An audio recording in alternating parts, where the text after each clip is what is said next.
Well, hello, everybody. Welcome to Big Blue Avenue. Welcome back, folks. My name is Tom Scavetta, joined alongside Sam Cardona and Brady Campbell. Sam, how are you doing tonight? I am doing well. And it's another week going over a Giants loss, but there's a lot to look forward to for next week, and we have a lot of things to go over, and we have a very special guest again this week. That's right. Brady, welcome back to the show. We had you back in week 3, I believe. A few weeks since we've had you. Team's in a similar state. How have you been doing? Just your overall thoughts on being back and following this Giants team this season. Well, I'm glad to be back. Thanks for having me on again. I'm doing about as well as I could be after the Giants kind of ruined the beginning of my week. What a disastrous ending to that game. Probably one, despite how poor of a performance it was kind of by the offense and, of course, all the injuries that came with it. Probably one they should have escaped with. But a lot of interesting storylines, as you guys mentioned, heading into this week and this next matchup with the Raiders. So I'm very excited for this week, despite the season kind of somewhat spiraling to some extent with the injury bug kind of coming back. But I'm excited, and thanks for having me on again. Of course. And first off, shout out to our No Shave November goers here, including myself. Should be a fun month, hopefully a better month for New York Giants football. And if you like what you watch here on Big Blue Avenue, make sure to check us out on Instagram, Twitter, and YouTube at Big Blue Avenue. Appreciate everyone's support. And Sam, I want to start with you here. As you know, I was driving to and from Orlando on Sunday, so I missed the whole game, but I heard the radio broadcast, and I was so excited until I got about 10 minutes away from my destination, and I hear, here comes Zach Wilson. Jets bring it overtime. Gano misses a kick. Dory Jackson PI. Giants lose the game. What was it like watching it live on TV? Well, I also missed about the first half of the game, and when I checked in, obviously Tyrod had gone down, Tommy was in, and but we were still leading. So I was like, you know what? Feeling all right, feeling good. Towards the end, however, it was a little bit rough. The Adoree PI I was yelling at my TV because I was like, why would you do that? It was like the worst PI. It wasn't even like, oh, it could have not been PI, whatever. No, it was 100% pass interference because it looked horrible. It was just a very bad move by Dory Jackson. And when we went into overtime, we got the ball first. I was watching it with my parents, who are both Jets fans, and my mom did say, "Oh, well, the Giants got the ball first, so that means the Giants automatically win." And I said, "Absolutely not. We are not like any regular team going into overtime. They could 100% mess this up." And here we are talking about the Jets winning this game. So it was a bit rough. There was a lot of mistakes. There was a lot of things going wrong, obviously, with the injuries and so on and so forth. But the first half I was actually feeling pretty good. And then towards the end, it just, like you probably felt in the car, it was just kind of all just fell apart around us. Yeah, it was a shame. I was driving Noah back to the airport in Orlando. Got to meet Noah Dog Dibler this weekend. See Florida, Georgia, and Jacksonville. At least I saw some good football this weekend. There's nothing like football in the South, I'll tell you that. But Brady, what were your thoughts on this game? What stuck out to you? Talk about the Tyrod and Waller injuries. Your thoughts on that?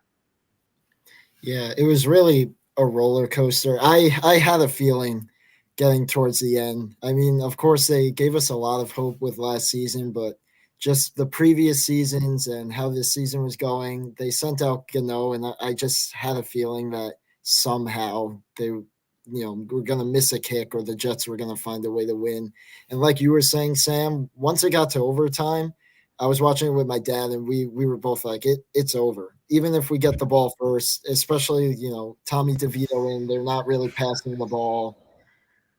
I couldn't see them getting the win whatsoever. And then Adoree Jackson, that penalty, terrible. I think Wilson underthrew it slightly. If he turned around, he might have had a play on the ball, knock it down. But very, very disappointing. I know it's been a struggle this season. I really want to win this one against the Jets, to I guess have those bragging rights and just overall kind of maybe get a small win streak going. But that kind of just brought back memories of a lot of other painful losses that the Giants had a chance to win. Yeah. Even going in, if they weren't necessarily expected to win, they had a chance to, and they probably should have. And then they just found a million different ways really throughout those last 2 minutes and overtime to blow it. And then, of course, the injuries. Darren Waller early on in the game. I had him in a few of my fantasy teams too, so that didn't help. But of course, like you guys mentioned, missing now a possible revenge game for him. It definitely hurts the offense. I'm a big believer in Daniel Bellinger though, so I'm excited to kind of see him back and see what he could do. But that's of course a big blow, and thankfully it looks like we're getting DJ back. Of course, the Tyrod Taylor injury, you could almost argue to some extent might have played a role in kind of losing that game, because Tommy DeVito played well, but obviously he couldn't pass. If we kind of had that dual element still with Tyrod, I think the offense could have been a little bit more dangerous throughout that game. But I think it's that was a really tough one. And though things weren't looking great for this season, that definitely puts us in a bigger hole for sure. Sam, I know you're a big Tommy DeVito fan. What was the body language like in this game? Obviously, Tyrod goes out with the ribs. We know he had to stay over at the hospital due to, I think it wasn't just the injury itself. Remember, he got his lung punctured by the trainer in 2020 that led to Justin Herbert's first NFL start. Taylor had to stay over because of that. That's what I was hearing, because he has a history with the lung, unfortunately. But DeVito comes in 2 for 7, -1 yard. Giants had -9 passing yards and managed to outdo their 2021 fiasco against the Chicago Bears with Mike Glennon and Jake Fromm combined. Was it just a running game, like Dable was saying? Did they just want to run it, or did they just seem to not trust Tommy touchdowns? I feel like, preseason Tommy DeVito, it's not the same kind of person, especially when you're thrown into the mix after somebody goes down, that's a way different way to enter a game. So I would say it was probably a combination of both, because they aren't sure how DeVito is going to be throwing in an actual NFL game, not just a preseason game. And then, you have a star running back, utilize him, in times of crisis. So I'm sure it was a combination of both things there. But you could tell Tommy DeVito might have been a little nervous going into this game. He probably went in thinking he's not going to be playing in this game, but Tyrod Taylor, unfortunately, is, someone who's susceptible to getting hurt. So it's not really surprising to me. It's not surprising at all that a lot of these injuries happened, of course, at MetLife Stadium. I know a Jets, I think it was a defensive guy, tore his Achilles at this game as well. So, but we could go on and on about the MetLife Stadium and the injuries there. But overall, I just really liked Tommy DeVito as a practice squad guy, as a backup to have on our roster. However, yeah, literally, it was just I would like to have thought he could come into this game a little bit stronger, but that did not happen. Yeah. Local Jersey kid, you want him to succeed, you want him to do well. He did have that one rushing touchdown, but it was all Saquon in the second half. He had the most carries of his career in this game with 36 rushes. It just seemed like Saquon did not get enough push up front from the offensive line. We know Waller left the game with an injury on top of Tyrod Taylor. John Michael Schmitz did return at center, but Pugh and Phillips were still starting at each tackle position, which was definitely concerning. Ben Bredesen, back to left guard, did his job. Mark Lewinsky, once again, did his job after, having a really bad week one. So, it was very unfortunate, I thought. When you mentioned Adoree Jackson, he did look lost out there watching back some film and highlights. But I guess my next question, and we'll start with Sam here on this one as well. Dexter Lawrence and Kayvon Thibodeau, phenomenal game. I mean, Zach Wilson, the Jets were 2 for 15 on third down. Dexter Lawrence, I believe he had 15 pressures, which was tied for second most among his position. In the PFF era, he was named for PFF Defensive Player of the Week. And then Kayvon, of course, with those 3 sacks. How excited are you for that duo for years to come? And how did they impress you on Sunday?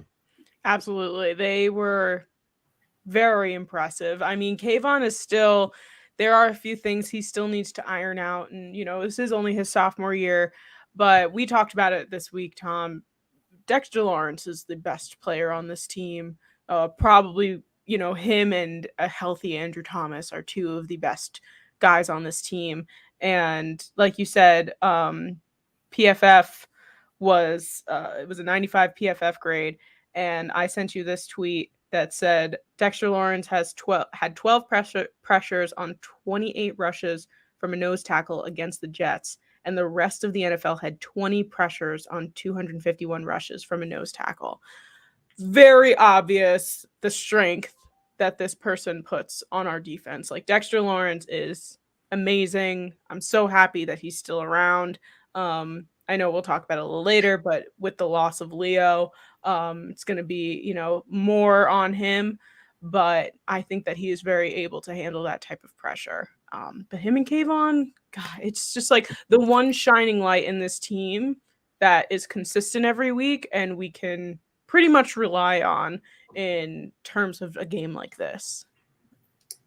Brady, before we get to you here, I want to quickly get to this comment from Noah. Folks, if you do have comments throughout the night for Sam, Brady, and myself, feel free to drop them in the comment section. This one's directed at you, Brady. Brady, can you start doing betting quick picks so that I can pull away, please? I know I started off the season really well. I think I come back down to earth a little bit. I haven't quite followed exactly like the standings or if those are posted or anything like that, but sorry, Noah.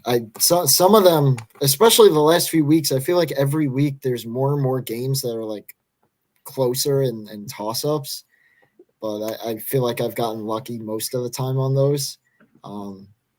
But unfortunately, I'm gonna keep trying to do my best. So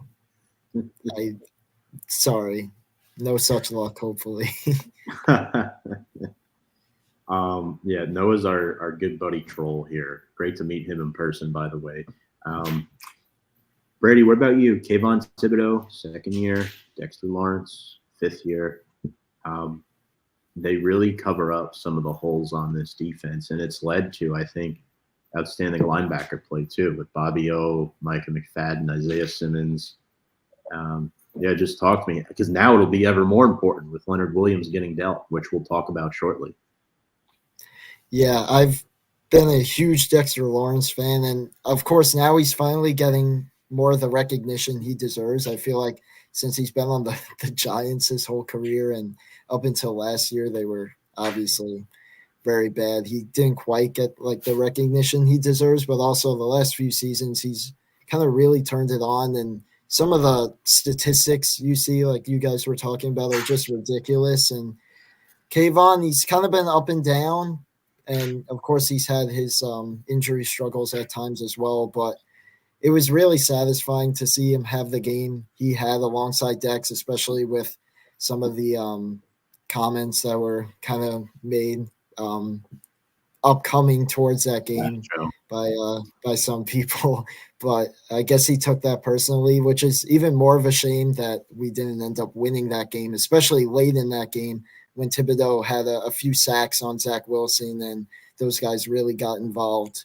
But I think the way those guys are playing, I really want to see Ojulari come back from injury, because having him healthy, we've seen what he could do, and playing alongside those two guys up front, I think they could be very dangerous.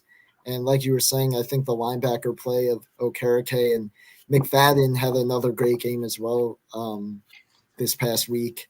I think the Giants defense has definitely kind of filled up the holes of the offense, kept them in some of these games. Of course, the Bills game, no one really gave us a shot. And I mean, I agreed with that, but they kept us in it, and we nearly were able to pull away with that one. But I think, build a few more pieces, have the secondary kind of mature a little bit. Obviously, a lot of those guys are young. I think, within the next few seasons, this could maybe be a top defense if the guys are healthy. And it really just goes back to kind of building that offense to kind of match that play. So it's not just the defense carrying, but I'm really liking what I'm seeing so far this season from a lot of those guys up front, especially. The defense is so good. I'm going to start them in fantasy this week. I picked them up. I'm going to start them over the Eagles, actually. The Eagles are playing the Cowboys. The Giants are playing the Raiders. Backup quarterback Aiden O'Connell. We'll talk about that in just a few moments. But, yeah, I'm pretty high on it. I mean, the Jets were 2 for 15 on third down. You mentioned the young secondary, Cordell Flott, just 5.5 yards per target, 84 PFF grade. He's been solid. Another good draft pick by Joe Shane. Special teams is still a nightmare, it seems to me. Olszewski did something unorthodox, going barehanded on those punt returns. I believe he muffed one, right? He muffed one, but he recovered it. Do you remember? Mm-hmm. He looked pretty good back there returning. He was able to make some guys miss here and there. But ultimately, we could talk about the defense all day, special teams. The Giants have allowed 11.3 points per game the last 3 weeks and only one win to show for it. One win. We held the ball for 38 minutes, no turnovers, caused 2, and lost the game, which leads me to ask you both this. If you're Brian Dable and you could replay that 4th down and 1, do you kick the 35-yard field goal knowing Graham Gano has a knee injury, or do you go for it on 4th and 1? Because I think what's important to keep in mind, regardless of what they do, if they miss the play, the Jets take over right where the spot of the ball was. So it's definitely up for debate. But I want to hear your thoughts. Sam, we'll start with you. I would say that thinking, even with an injury, Graham Gano, 35-yard field goal, usually you would think in your brain is pretty automatic. Mm-hmm.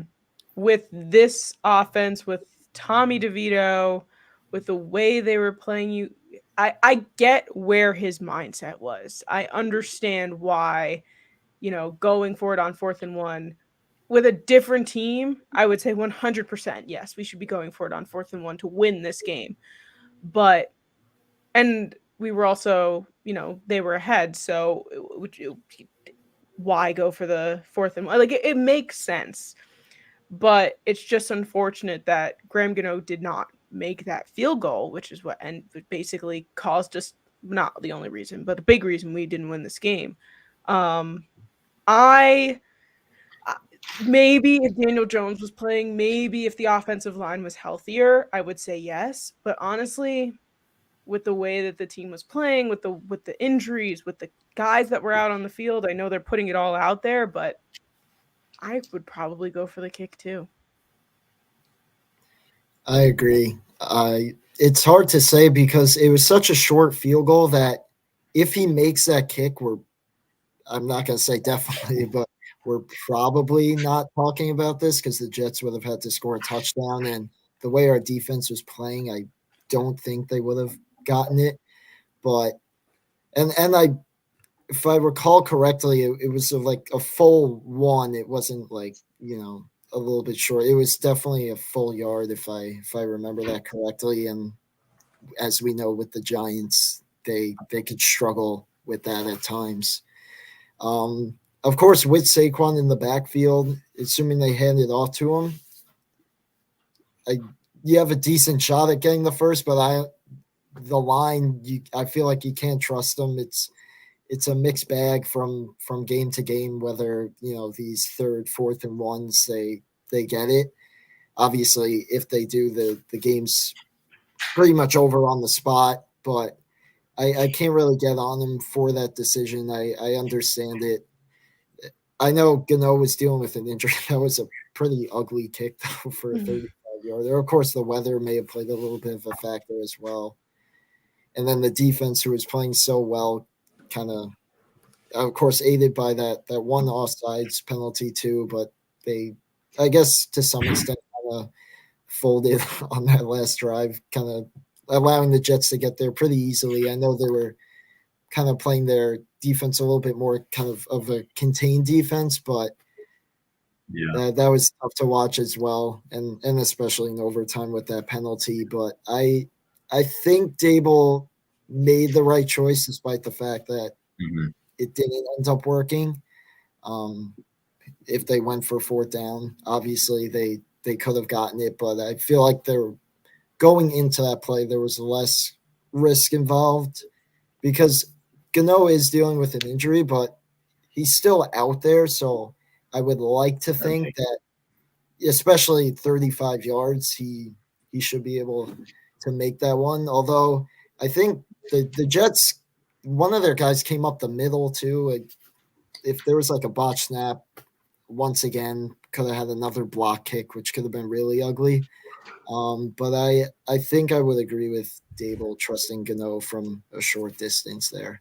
Yeah. I mean, what's crazy too, the 47-yarder was Gano's fault for sure. This one, DJ Davidson got leaped by Will McDonald. If Gano kicks that field goal straight down the middle, folks, it's getting blocked, and there's a good chance it returns for a touchdown. That's why the kick came out so wobbly and like it looked like it was shanked right away, right, on first screen. So Howard Cross was saying on the radio cast, if he kicks that straight down the middle, it's game over. Jets win right there. It's done. Because the line can't block on field goals too. So Graham Gano, even if he played some quarterback, I think that wouldn't pan out very well. But let's move on. Our New York Giants player of the week, Sam, this week, you and I discussed it, and we went with one of, I think there were two obvious choices. We decided to go with one that we really wanted to go with. And why don't you roll through that for us now? Yes. So our player of the week this week is Kayvon Thibodeau. It was between him, obviously, and Dexter Lawrence. But this man had, like we were saying earlier, an amazing game. 9 tackles, 3 sacks, which is a career high, 3 tackles for loss, 3 quarterback hurries, and a forced fumble. A 91 PFF grade, which obviously compared to Dexter Lawrence's at 95 is pretty good. Only defender with 85 plus pass rush, and which was 86.1, and his run defense grade was 90.6 in week 8. So he has 8.5 sacks. So he's third in the NFL with good company, Myles Garrett and TJ Watt. Pretty impressive. And he's on pace to finish with 18 sacks, which is super, super impressive. I'm super happy to have him in the company of Myles Garrett and TJ Watt, 2 of the best defensive players in the game right now. So obviously our player of the week. There you go. Brady, what do you think? I agree with that. I can't believe I'm looking at those stats and Dex's stats and the defensive stats, and then somehow this team lost that game. Yeah. But I completely agree with that. And of course, I feel like because of the season the Giants have had, he's kind of flown under the radar. And of course, he's had games where he's been contained a little bit better than others. And that's kind of allowed the haters, for lack of a better word, to kind of get on him a little bit. And of course, he's had the injury history, so he's not always there or 100%. But this season, I feel like he's really flown under the radar. And this game in particular, I don't think he flew under the radar last week. He was everywhere in the backfield. First drive of the game, the forced fumble, and I completely agree with that pick. I think it was probably between him and Dex more than likely. I mean, maybe Saquon, but like he really did what he had to do, I guess, and it wasn't anything too special on the offensive side of the ball. But I think Kayvon was probably the best pick, especially since this is arguably one of, if not the best games of his young career so far. I'd say probably with like that Washington game from last year on Sunday night. Yeah, the strip sack, Mastro fumble, recovery for a touchdown. Yeah, but moving on to week 9 now, folks. Some sad news for Giants fans. Definitely sad news for us. I mean, Brady, I follow you on social media, so I know you weren't too happy about this, but I think we can all agree at the end of the day that logically moving forward, long-term future, it makes the most sense. But the Giants traded defensive lineman Leonard Williams to the Seattle Seahawks on Tuesday for a 2024 second round and a 2025 fifth round pick. Monday, actually, I got my days mixed up. Sad stuff. I mean, it sucks to see Leonard Williams go. Obviously, we know the Giants acquired him via trade from the Jets back in 2019, 22 and a half sacks for the Giants in 61 games. And I think Leonard Williams was kind of put on a pedestal compared to other players when they re-signed him for that 3-year, $63 million contract, in which he was in the final year of now, guys. And I think a lot of people were saying, oh, he's doing stuff that he's making so much money for that players getting paid less for him can do.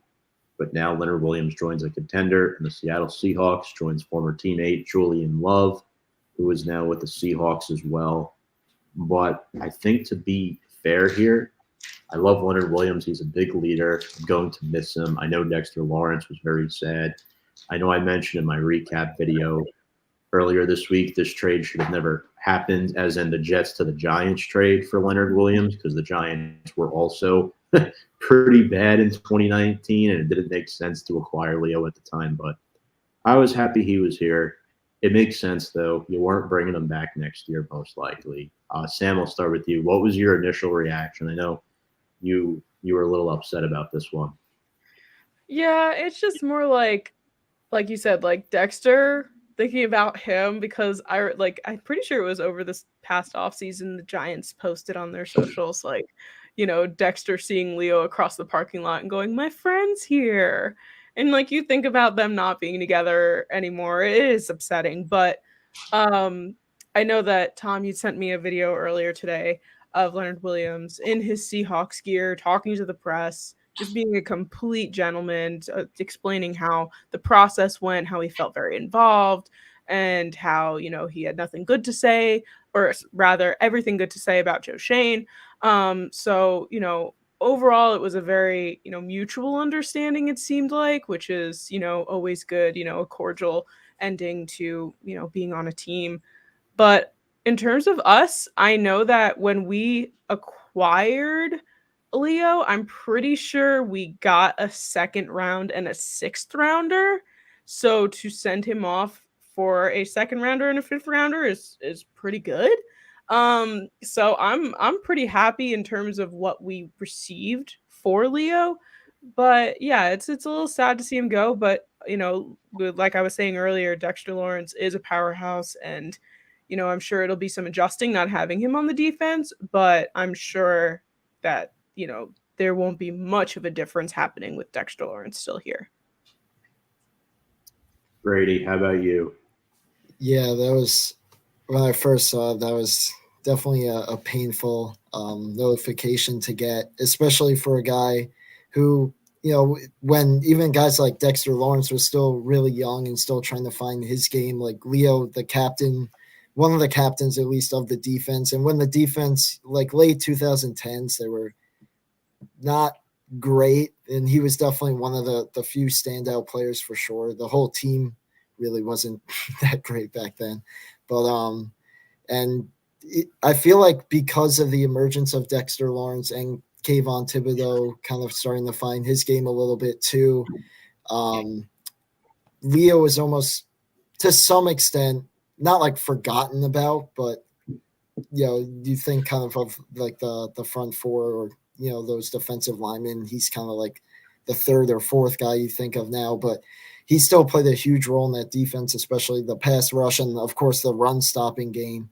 And while I hate to see him go, I do think this trade, at least initially, is one that we had to make, and I overall like what we got back for him as well.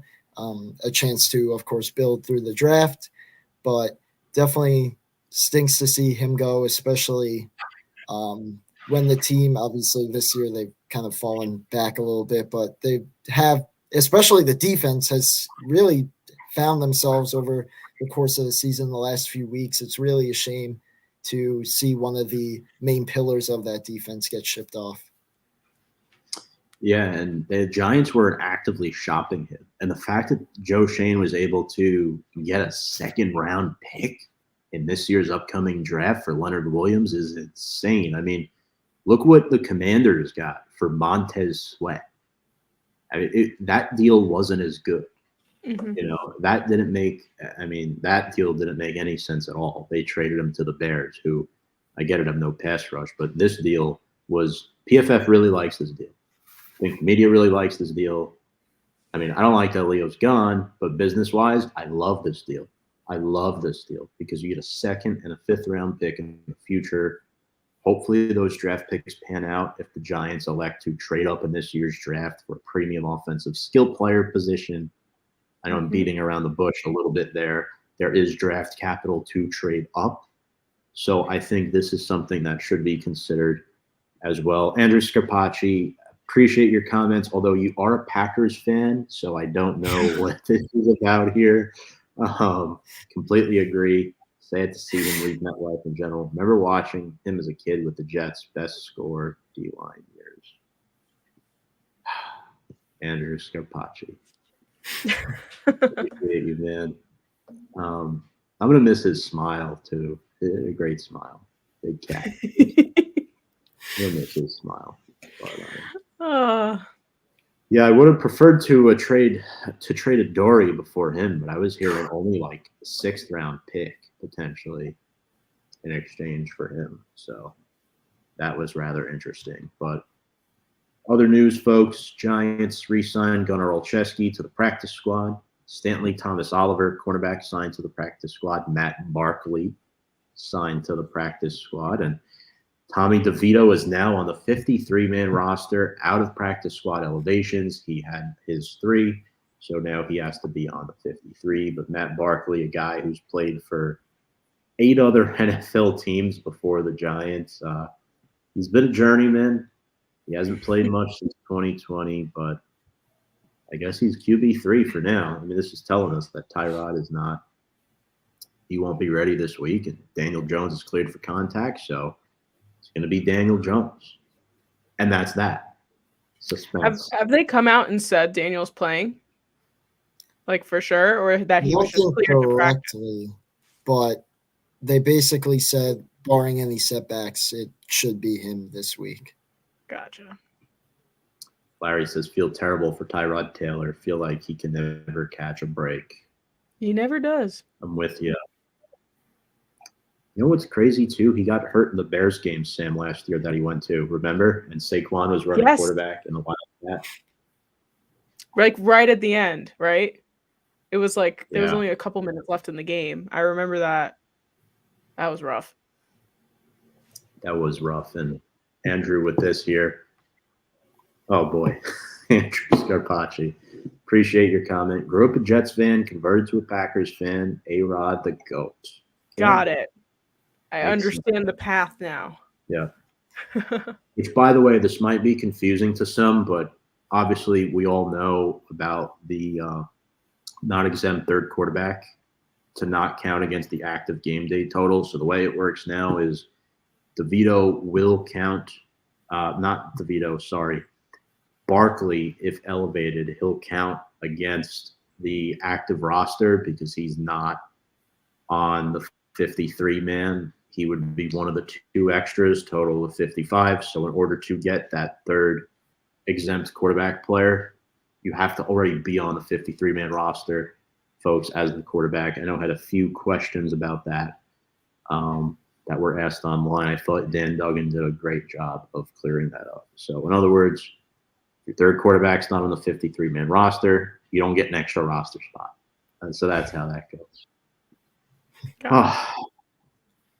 We're not done as far as like breaking news. We have a lot to talk about, and this is where it gets fun. We have some tea. Josh McDaniels got fired late last night. Did you both wake up to it this morning? Because I damn know for sure that I did. Yes. No, I was in bed asleep very, very early last night. So I woke up to that news. My brother actually broke it to me because I hadn't even looked at my like notifications yet. My brother texted me at like 7 a.m. and was like, Josh McDaniels is gone. And at first I read it as Mike McDaniel, and I was very confused. But that makes a lot more sense. The Raiders looked like absolute garbage. Yeah, I was actually I had late class today at 1 p.m. So I was up late last night playing the Spider-Man game. And when I finished and I was getting ready to go to bed, I checked my phone and I saw he got fired. The GM got fired. And then I saw who the new coach was. And I was like, wait a minute, is that the same former Giants linebacker, Super Bowl champion? Sure enough, it is, which now I'm a little scared because we want to talk about revenge games, and both he and Patrick Graham are on the coaching staff of the Raiders. But we'll see. But yeah, that was very interesting, especially, I mean, they just lost obviously the day before, but like the middle of the night, just seeing that kind of out of nowhere when it was somewhat expected, I guess, for the last few weeks. So McDaniels is out. Antonio Pierce is in. So before we get to Pierce, McDaniels, also going out with him is GM Dave Ziegler. Both of them came in at the beginning of the 2022 season. McDaniels 9-16 as the Raiders head coach. 6-11 last year, 3-5 this year. Raiders gave him a 6-year deal when they hired him. And then former Giants linebacker and Super Bowl champion Antonio Pierce. For those of you who don't know, most notorious for blowing up the 3rd and 8 screenplay in the 2007 NFC Championship game. Big number 58 linebacker captain. There he is. Super stoked for him to get this opportunity. I get it. It's only an interim title, but he's still the lead guy for the rest of the year. He is the 12th different person to coach a game for the Raiders in the past 20 seasons. Most of any franchise over that span. What a terrible stigma for a franchise. And I will say this. Yeah, it's terrible. And Sam and Brady, I was very surprised that they didn't elevate Patrick Graham to the head coaching position, our former defensive coordinator. Patrick Graham is their DC. Jerry Shaplinski, our former quarterbacks coach, is their tight end coach. So thoughts on AP? I mean, on the surface, I like it, but he seems like he's a player's type of coach, but how much success will he have at that head coach position?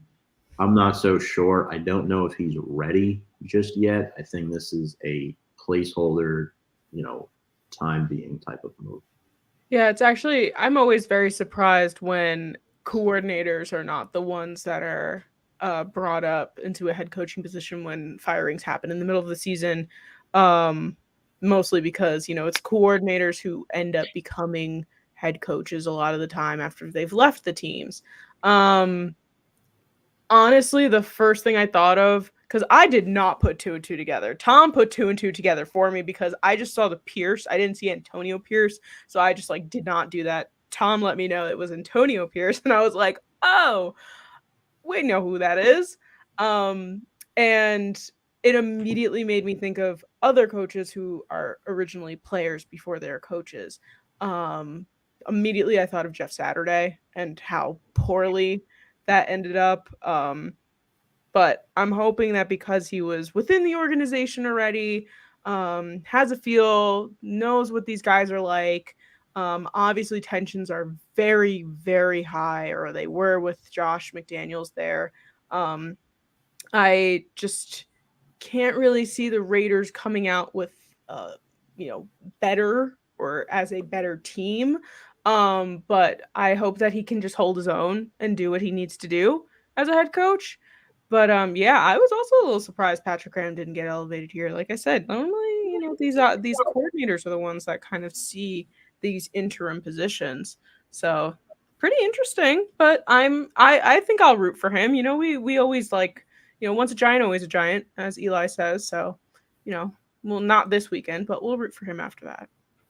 Yeah, I was gonna say I wish him all the success, but not the first game.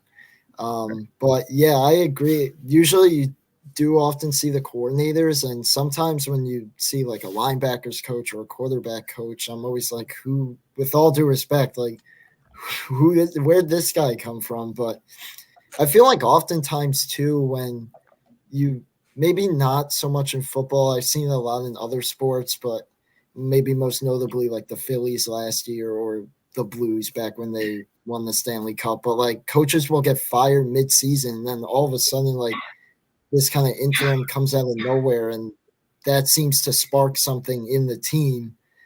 I'm not sure about the whole Raiders situation. Obviously, they've had a lot of kind of turmoil, both with the team and the coaching staff and all that. And it's really just been a struggle for them for the most part. But like you were saying, Tom, I think Antonio Pierce could be like a player's coach. So I feel like maybe at least initially in his term, like he could be kind of a guy that can, maybe fire the team up. And just overall, I feel like when the team's struggling and a coach or someone gets kind of laid off, fired, I feel like that's kind of flips a switch oftentimes for a team, and they realize like, okay, like now it's like for real. Now, we got to kind of flip the script. Once again, I'm hoping that maybe starts the following week because they got the Jets after the Giants. But yeah, it's an interesting move for sure, and I think it'll be interesting to see how it works out. Of course, I think all the Giants fans, with the exception of this Sunday, are rooting for him though to succeed. I think it's an interesting move for sure. Of course, that stat with the Raiders coaching definitely puts things in perspective. So that'll be interesting to see if it doesn't work out. I'm sure the Raiders fans will look back to that and not be too happy about it. But yeah, I think it's an interesting move. I think, of course, it was time to move on from McDaniels and the GM for sure. Obviously, it wasn't working out at all, and getting rid of Derek Carr, Darren Waller. I think it was probably time for a scenery change, like sooner rather than later. Right. I have a feeling that it's going to be similar to, I think it was 2 years ago when it was Rich Baccia, I think his name was. He had that like amazing goatee. Yeah. Like he came into that and like did his best, and everybody was like, that man is doing his best and doing exactly what he needs to do, and everyone respected the hell out of him, even though they weren't like necessarily going to make it to the playoffs, make it to a Super Bowl or anything crazy like that. Like I think that we're going to fall into a similar situation here where people are going to see his efforts, see him doing well, and then after that it's just who knows what'll happen, but the effort will be recognized. Didn't they make the playoffs under Bisaccia? I think they made the wild card round. It's very what was their record before that, though? Yeah, it was pretty bad before that, but they got back to I think right around 500 and got the last wild card spot, I think. Because I remember him, there was a post about him writing letters to each and every player Yeah, I remember at that. the end of a playoff game. So he should probably still be their head coach, but he's not. Speaking of moves, this is not the only move. Raiders have decided to bench Jimmy Garoppolo for Aiden O'Connell, 4th-round rookie. I mean, we're going to have some elite quarterback matchups this weekend around the NFL. We have Sam Howell against Mac Jones. That's the first one. Will Levis, Kenny Pickett. That's the second one. I'm actually kind of excited about that one. Yeah, that might be the best one. Tyson Bagent against Derek Carr. Daniel Jones, Aiden O'Connell. Josh Dobbs, Taylor Heineke. Clayton Tune, PJ Walker. What team is that? Josh Dobbs isn't starting, though, I don't think. I think it's that Jaron Hall guy. Yeah, this is a post from BR Betting that I just came across. Yeah, it'll likely be Jaron Hall, but I think eventually Dobbs will take over, once he gets the playbook. Yeah. Who was that last matchup? Clayton Tune against PJ Walker. Browns Cardinals. Oh, Browns. Okay. Oh, man. He's going to die against the Browns defense. Yeah. Do you know that they don't have any other, like, the Cardinals have no backup? Like, the only other quarterback on that roster right now is Kyler Murray. Yeah. It's kind of nuts. They need to get somebody fast. Yeah, might as well call Uncle Rico off the street there. Get him involved. Carson Wentz is out there in the world. Carson Wentz is still out there, yeah. We scooped up Matt Barkley, which I'm happy about. But back to O'Connell here. We got to give the man some respect. He looked really good in the preseason. I'm going to say that right now. He looked really, really good. Garoppolo's tenure in Vegas did not go as planned. Just 6 starts into his tenure, had 9 interceptions, most in the NFL. Not all were his fault. However, he missed 2 games due to a back injury. He's on the wrong side of 30. They started Brian Hoyer for a game, and that was a disaster. And what even makes this more worse for the Raiders, and I think part of the reason why McDaniels got fired, is because of this Jimmy G contract. They brought him in 3 years, $72 million, and it has not worked. I mean, their offense is 3rd to last in the NFL in points per game, 15.8 points per game.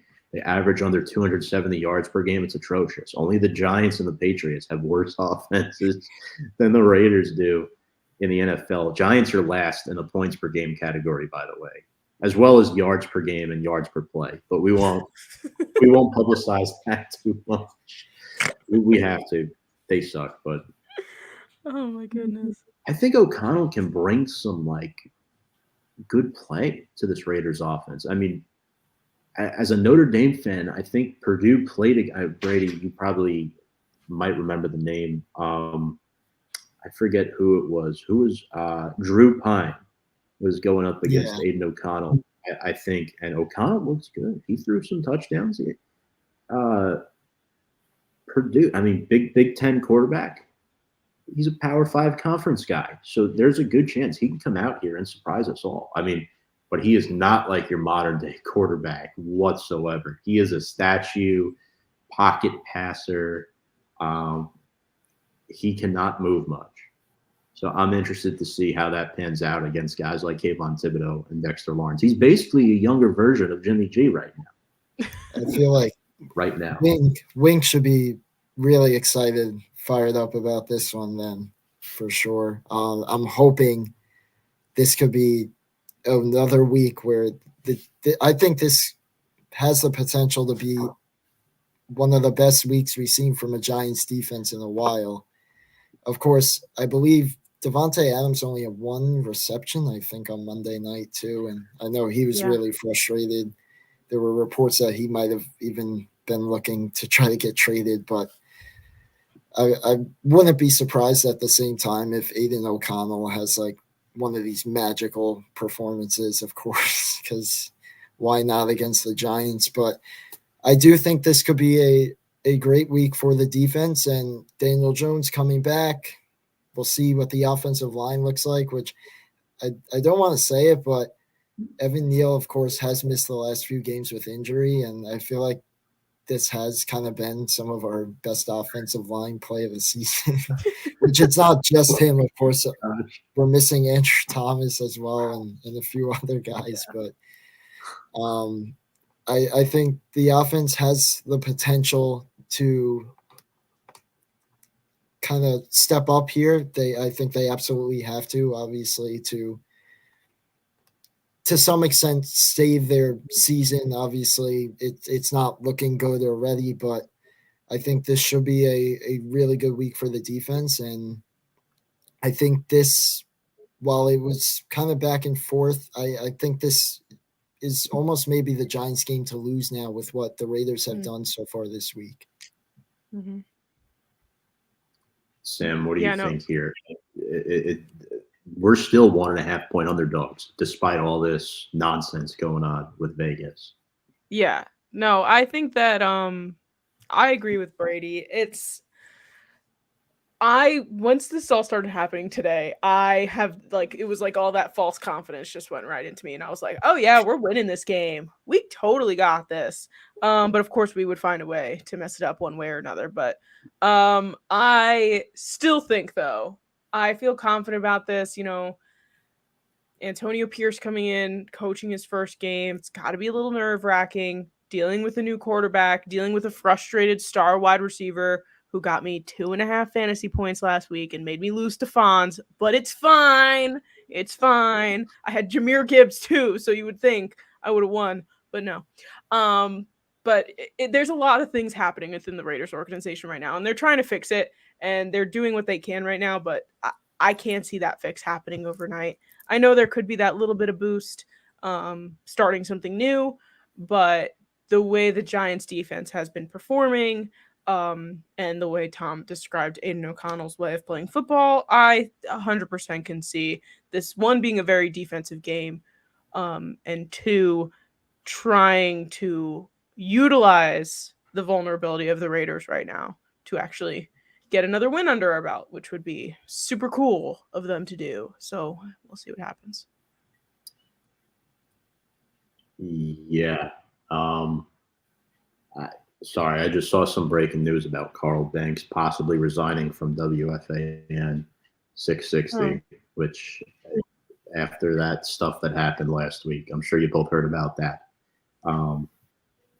Yeah, I think O'Connell might have some ability. He's just never used it a whole lot since getting to the NFL. And I think as we move into our keys to the game here, I think for the Raiders specifically, coming off losses to the Lions and the Bears, is get your confidence back. I mean, they looked really bad against the Bears, and they also lost to the Chargers on Sunday Night Football. So, they're a team similar to the Giants, really bad offensive line. I mean, across the board, it's not good. I mean, Colton Miller's their best one, but then you have Dylan Parham at left guard, Andre James at center, Greg Van Roten at right guard, and then Thayer Munford Jr. at right tackle, who didn't even practice today. So Kayvon's going to eat. And this is not O'Connell's first career start. This is actually his second career start. He started a game back on October 1st, I think it was, against the Chargers for the Raiders. So, he was sacked 7 times in that game. So that really gives me confidence that Kayvon Thibodeau is going to have a phenomenal game. And that's where I think pressuring Aiden O'Connell is personally my first key to the game. I think Tudo left a comment saying 27 points. What's up, by the way, Tudo? Yeah, I don't think we're scoring 27 points. I would cry if we got 27 points. Cry. Yeah, we haven't scored more than 16 since week 2. So it is week 9. I don't see that changing.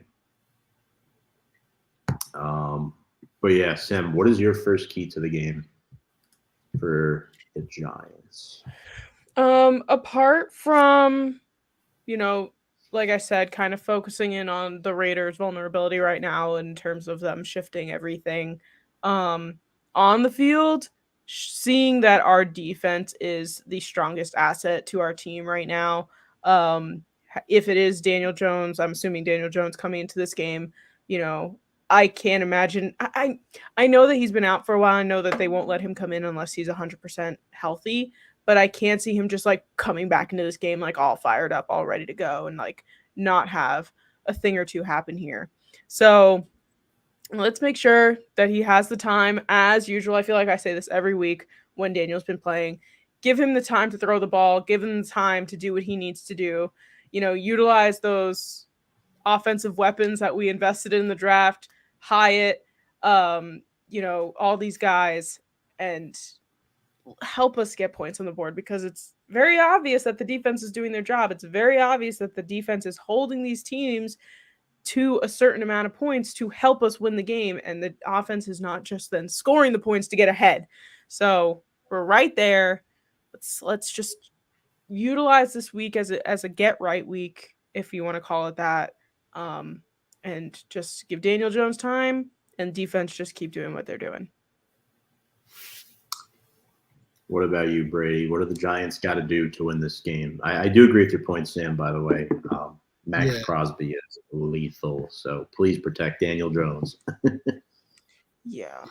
That was going to be one of my points. I think what I was going to say kind of might be tough because, of course, Daniel Jones and some of the other guys just coming back off of injuries. But especially over the last few weeks, I know injuries have played a role, but I would like to see Mike Kafka maybe open the playbook a little bit more, kind of like you were saying, get these, of course, we're going to be without Waller, but get some of these other weapons involved. Maybe, I don't know about like trick plays per se, but get kind of the offense moving a little bit more. Maybe have Daniel Jones, if he's able to, kind of maybe have a little bit more rollouts, a few more play actions to kind of set up maybe some shots down the field, because I know, Tyrod Taylor is maybe considered a little bit more of a backup, and they had no trust really in Tommy DeVito throwing the ball. And of course the weather played a role last week, but they really, when they did pass the last few weeks, really, they didn't really take too many shots or create too many plays. It was a lot of kind of just, straight up runs or kind of these quick short routes. I guess they had a few deep balls there to Hyatt against Washington, but I'd like to see that. And I guess also on the defensive side, I think, of course, like you were saying, the pressure on Aiden O'Connell, but I think also containing Josh Jacobs. He's kind of one of the few stars, I guess, the Raiders have left, along with Devontae Adams on offense.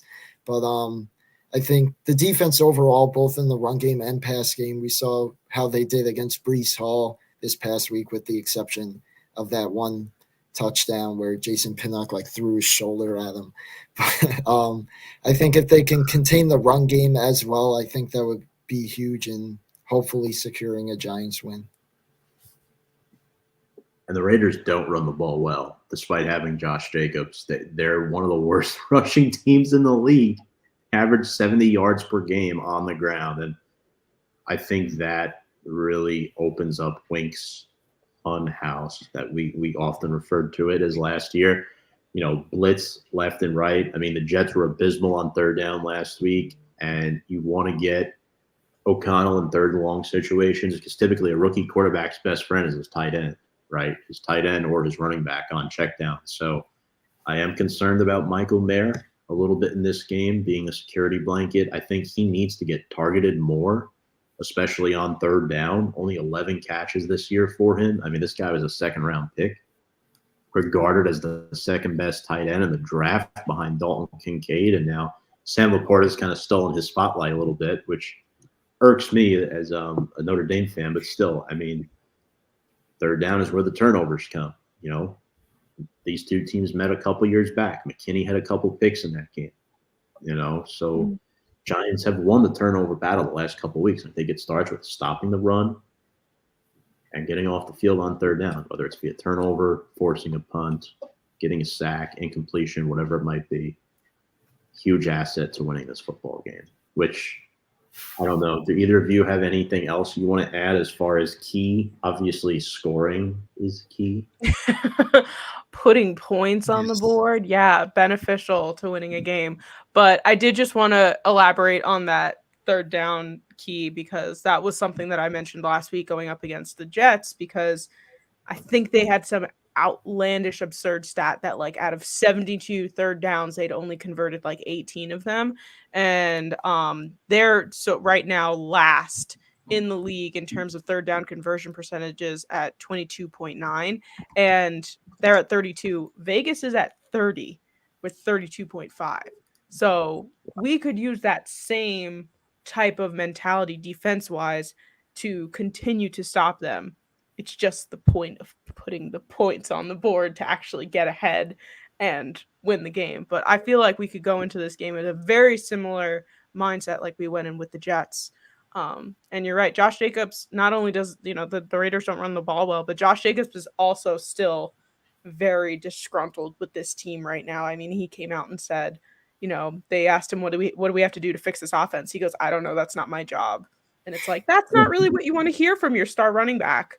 I think he said that before Josh was fired, but nonetheless, a disgruntled running back, it doesn't seem like he has a lot of motivation or confidence to go out into this game and win. He's just joshing. That's all he's doing. I see what you did there. We have a quick comment here from Zach, part of our fantasy football league. Sam starting the Steelers defense against me this week. Kind of nervous for that because I know how awful Tennessee offense is. Appreciate you, Zach. I appreciate that, Zach. Pretty sure I'm projected to lose this week, but I appreciate it nonetheless. Absolutely. I have to work on I have a lot of guys on bye this week, so my roster's kind of flimsy. But appreciate you, Zach. Big Rams fan, by the way. What's up, Cole G? Hey, Steve? Steve, long time no talk, man. I'd love to hear your thoughts on the state of this team right now. Appreciate you, Steve, all the way out in Arizona. Crazy stuff. Giants fans galore everywhere. Players to watch. Let's do 2 for each team. It's okay if we duplicate. Sam, we'll start with you here on this one. 2 for the Raiders and then 2 for the Giants. 2 for the Raiders. I'll go Aiden O'Connell just because, we have seen him start in the past, but, for him to actually come in as a starting quarterback in which Jimmy G was benched and not just hurt, it's a different mindset going into this game. So who knows? He might surprise us all. But mostly I want to watch him because he'll hopefully just have grass stains all over his jerseys from getting hit down on the ground several times by Kayvon Thibodeau. And I'll go Devontae Adams as well, only because I'm sure that now that he's made it known that he isn't getting targeted, I'm sure he will be getting targeted a little bit more. And when Devontae Adams does have a game, he has a game. So, we're worried about getting points up on the board. We're worried about third down conversions and stuff. Like, we got to be worried about Devontae Adams if they're giving Devontae Adams the ball. And are we doing Giants too or just Raiders? Yeah, you could do the Giants too. We'll do them all in one swoop. All right. Giants-wise, assuming Daniel Jones is going to be playing this weekend, I'm going to keep an eye on Daniel Jones. I was telling Tom this last week. I was genuinely concerned about his injury. I was hearing some rumblings about medical retirement. This is a second neck injury. It's a scary injury to have. The fact that he's cleared to play right now is pretty surprising to me. I honestly wasn't expecting it. So him coming back into the game, seeing how he's moving, seeing how he's playing, and then I'll say Dexter Lawrence as well, just so we can see how he's going to perform after Leo is gone and how he's going to hopefully continue to be dominant on defense. Love it. Brady, how about you? So starting off with the Raiders, I know I just mentioned it, but I'm going to stick with Josh Jacobs. I think just like Devontae Adams on the passing side of things. I think containing Jacobs will be huge. I like the defense's confidence. Obviously, they haven't won all the games they have played well in the last few weeks, but they should be very confident heading into this one, especially with kind of the turmoil going on with the opponent right now. But Josh Jacobs, while they've struggled on the run game, he's still kind of a home run hitter to an extent. You don't want to let him get too loose in the open field because he can burn you and have some big runs. So I think it's going to be important to contain him. But I think if they could block for him decently, he could have a big game. And then looking at the defensive side, as you guys mentioned, Max Crosby. Of course, the offensive line for the Giants have had their struggles, and Max Crosby, he was at least underrated. Now probably finally getting more of his respect as one of the top pass rushers and overall defensive players in the game. One of the probably few bright spots for the Raiders this season. And really, no matter who's starting up front for the Giants, especially at the tackle positions, I think he could feast on Daniel Jones, which is not what you want to see, especially with him coming off of an injury, a very dangerous injury too. But if the line can give him enough time against a guy like Crosby, I think the Giants could be in a good spot, but he's definitely a guy I'd look at. And then on the Giants side, I think with Darren Waller going down, a guy that has made some plays when he has played, but hasn't quite gotten the playing time that us fans would probably like to see is Jalen Hyatt. And of course, he's had some few incredible plays, really a few deep shots. Of course, we all know his speed. They made a few great catches on. And of course, just utilizing his speed really on any route he's given, even just kind of using him as maybe a decoy in some positions, having him kind of take some of the defenders down the field, maybe creating like an opportunity for like a check down or something to Saquon with maybe some green grass as well. But I think he's a guy that kind of with some injuries on the Giants offense, especially notably to Darren Waller, while that could hinder the offense, I feel like it could give him more of an opportunity. And then on the defensive side, I'm going to look at Deonte Banks, who once again has really a strong rookie season, has another guy that's really flown under the radar for this defense, and now starting to get a little bit more respect, and also possibly by the end of the season, a candidate for NFC Defensive Rookie of the Year. And I'm not sure where the defense will go, if he'll match up a lot with Adams or some of the other guys, but it could be a big test for him. And so far, he has absolutely risen to the occasion. And I think whoever he's matched up against really throughout the game, I think he could have a big game, but he's obviously still young. He's still kind of maturing into his role, but he's definitely a player I'd look at on the defensive side for the Giants. Banks has been incredible as a rookie. Outstanding young player. For me, I agree with all the players that you said. I know, Sam, you went O'Connell and Adams for the Raiders, Jones and Thibodeau for the Giants. Brady, you went Jacobs and Crosby for the Raiders, and then Banks and who'd you go with on offense? Hyatt.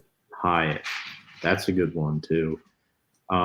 Yeah, I like this a lot. I'm going with Saquon Barkley here because the Raiders' run defense is not the best either. I know Brady mentioned Max Crosby, but Jerry Tillery and Bilal Nichols aren't exactly Harvard scholars up the middle. So Barkley obviously told this week he wouldn't get traded, which is great news, of course. I don't think any of us expected him to, but it's great to hear that from management. 128 rushing yards last week on a career-high 36 carries, the second most rushing yards in the NFL last week. 412 rushing yards this year, 3 total touchdowns. I'm expecting him to be a huge boost to Daniel Jones's play as well. I think those two feed off each other in the backfield, and I'm really excited for that. I mean, defensively for me, it's just the young guys. I mean, we could sit here, we could talk about Dexter Lawrence, 11% QB hurry percentage, best in the game. We could talk about Bobby Okereke, turnover machine, outstanding young linebacker. But for me, it is those young guys. Micah McFadden, 50.1 passer rating allowed this year, third best among all NFL linebackers. He's been solid. And then who fills in that spot for Leonard Williams, right? I know Dable mentioned in his presser it'll be a combination of Ashawn Robinson and Nacho, but I do think DJ Davidson is going to get a lot of playing time this week as well.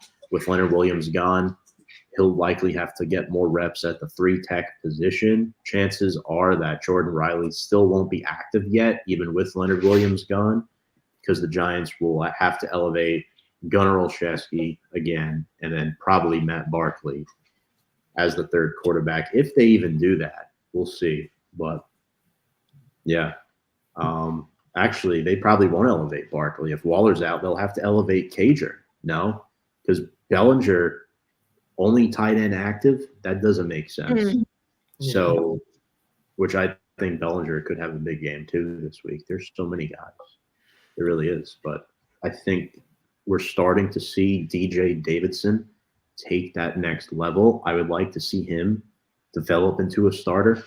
I don't know, or at least a rotational guy. But he's looked good when he's been out there rushing the passer. Just don't have him blocking a field goal. Just don't have him blocking a field goal, please. But yeah, I mean, crazy stuff. Thibodeau, he's been phenomenal. There's so many guys. For the Raiders, I'm looking at Robert Spillane. Big liability in pass coverage and ISO tackling. Looking for him against Saquon Barkley. The Raiders have a depleted linebacker room with Divine Diablo and Luke Masterson. Both did not practice today. Masterson battling a concussion, and Diablo is battling an ankle injury. 2 of the 3 Raiders do not practice, both at that linebacker position. Spillane also did not practice with the hand issue, but he is expected to play on Sunday. This will be a 4:05 start time, I think. And then the second player to watch for the Raiders, I am going with Marcus Peters. Plays opposite of Nate Hobbs. I think the Giants are going to attack Nate Hobbs. Marcus Peters has been in the league for a long time. I believe he had a pick 6 recently in one of the previous weeks, so I think he'll be an interesting player as well. Him back there leading some young players in Trevon Moehrig and Nate Hobbs. I think Peters is that guy on that back line. Spillane is that guy on the second level. As Brady mentioned, Crosby is that guy on the first level of the defense. So let's see what can happen. All right, so that pretty much wraps up our players to watch. Couple comments before we get into our game predictions. Steve says our defense has been hitting on all cylinders. McFadden has been playing very well. Jordan Riley. I kind of did just answer that, Steve, but just to elaborate, Sam and Brady, I don't know if either of you want to chime in on this. I think he's a healthy scratch again. I don't think he's playing. And Bellinger, a guy who – how many touchdowns did he have last year? Was it 3 total? Right? He had the rushing touchdown. Sounds right. And 2. And then he had one in the playoff game. He hasn't been used this year at all. He hasn't been used. He gets like 1 catch every other game, and you're just scratching your head like, why are they not targeting him more? He doesn't drop passes. He had 2 last year. He did? 2. I think he had 1 rushing as against well. Green Bay. Yeah, I believe so. You know me, I love Daniel Bellinger. I was thinking that him and Waller were going to be this like outstanding force this past year, but it's not yet. Steve agrees. Disappointing. Yeah, I love seeing Daniel Bellinger out there catching balls. It's exciting. He's a good tight end, and I'd love to see more of him. So hopefully, sucks Waller's out, but hopefully this will be the reason why we see more of him. All right, we have one last question before the game predictions. It comes, Brady, I believe, from your brother, Jack. Yep. How confident are you in guys like Ashawn and Nacho now that Leo is gone? Brady, I'll let you take this one. Yeah, I mean, I don't think they're, quite Leonard Williams, but I do like kind of the rotational thing Dable's talking about to give, in this particular case, the Raiders or whoever their opponent is, a few different looks at kind of guys up the middle with Dexter Lawrence. And of course, I love the pickup for Ashawn Robinson in the offseason, kind of like a depth defensive tackle guy. And Nacho as well. I think both guys have played solid. Obviously they weren't quite starters, but I don't think they've necessarily stood out this season. But I think if guys like Dex and Thibodeau can play the way they're playing as well, I think that will also open up both kind of the confidence and the opportunities for Ashawn and Nacho to both, get more playing time, as they obviously will now, but make some plays as well and be a crucial part of this defense. Sam, any thoughts on these two? Nacho's on a 3-year deal. We signed him to a 3-year, so he's going to be here for a while. Yeah, I think that I'm pretty confident as a whole for this defense. Not that obviously Leo wasn't an important aspect to it, but I feel like those holes can be filled with what we already have. I feel pretty good, honestly, unless Sunday rolls around and it's very evidently obvious that not having him there is going to be detrimental to our defense. But Dexter's there, and I really feel like he can step up to that plate because he had a good mentor. He had a great mentor to kind of teach him what it needs in a defense and what it needs to be in a leader and so on and so forth. So I feel pretty good, and I hope they don't prove me wrong, but we'll see. Appreciate the question, Jack. Let's get to our game predictions. Sam, we'll start with you here. Who's winning and why? I think the Giants are going to win this week. I'm feeling very confident. I felt very confident last week as well, and I feel like we would have won that game without the ending. I did say that the Giants were going to win last week, but like we've been saying this whole time, the Raiders are going through it. It's just kind of the matter of fact. I don't know how good of a game it's going to be. I feel like it might be a little messy. It might be a little shaky here and there, but I think 17-10 Giants win. I'm sorry, 17-14. Okay. Brady, how about you? Are you agreeing with Sam, or are you going the other way? I am agreeing. I probably a little bit of bias mixed in, but I do think that this game has the potential to, I guess, unfortunately, to some extent, be another fairly close one. But I do think with the Raiders kind of going through their issues and their struggles right now, and the Giants, who have obviously had their struggles, but I'm very excited to see Daniel Jones back. He might, come off a little cold, a little shaky, but I think if the defense can have the game they've been having over the last few weeks, and the offense with Jones, and we'll see what the offensive line looks like. Obviously, they won't have Waller, but if the offense can carry their own weight, I think in the end the Giants should come out with the victory. For my score, I'm gonna say they crack 20. I'm not feeling great about that. I'm gonna say, but I will say 23-16 Giants win. That is bold, Wow. Brady. That is, Yeah, we're being. I love it. I love it. I'm not feeling great about it, but I'm just trying to stay positive, because I feel like this. Obviously, some fans are starting to get into, okay, doesn't look like the team's going anywhere. Obviously, the team is still, going to try to win every game no matter what. But I think whether they somehow rise up and make the playoffs or not, I feel like this is a huge, basically must-win game for this team, going against a team that's kind of going through it, and just as a huge confidence booster for especially the defense, who is starting to gain that confidence, and just the team as a whole to try and maybe get themselves back in the conversation a little bit, but also just kind of build off this possible win moving forward. Yeah. These are all great points you're both making. For me, I'm looking at, again, The Raiders have 2 veteran receivers in Devontae Adams and Jacoby Myers, who we didn't even mention. Myers, I believe, has 5 touchdowns on the year. Really tall player, good receiver.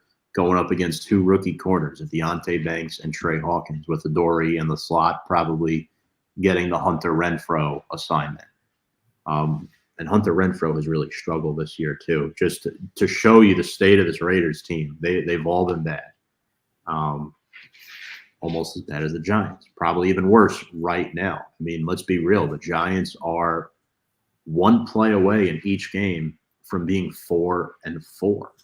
And if the Giants win against the Bills and the Jets, we're not sitting here having this conversation right now like paint drying when talking about this football team.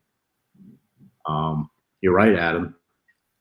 Need to see Saquon touchdowns. Need to get our receivers more involved. Points. I'm gonna go there you go. I'm gonna go 14-13 Giants. Now I did pick the Jets last week on the show, and unfortunately I was correct. So let's hope I keep the streak up. I have the Giants winning by 1 point. I think Daniel Jones throws 2 touchdown passes without Darren Waller. I think Bellinger does get one. And I think Hyatt will get his first NFL touchdown as well. So I'm gonna be a little bold and make some very specific predictions here on this game. I think the Raiders score a garbage time touchdown. Not a garbage time touchdown, but I think they score a late touchdown after we keep them out of the end zone most of the game. Can we get Hodgins off the milk carton this week? Yeah, please. Let's do it. Let's get him involved. I thought Hodgins was going to be like our shining light this year. Like I thought that he was going to be like out of control. I honestly, since really the game last week, I've almost like forgot about him to some extent. Just thinking about Waller's injury and Hyatt and all those guys. Obviously, we don't see Shep too much either, which was kind of expected going into the season. But yeah, those 2 guys I'd like to see get involved a little bit more. Same with Wan'Dale. Yeah, Wan'Dale, Hodgins. I mean, I don't care who scores, but those are my predictions for this week. Appreciate you all commenting. We have a clean sweep for the Giants, which is always good to see. A little concerning as well, because, Murphy's Law always sometimes likes to play into effect. But I'm feeling good about this week, going up against Aiden O'Connell and Antonio Pierce and the Las Vegas Raiders. Giants traveling out to Vegas. Hopefully I would say if they were 6-2, maybe have a little fun at the same time. But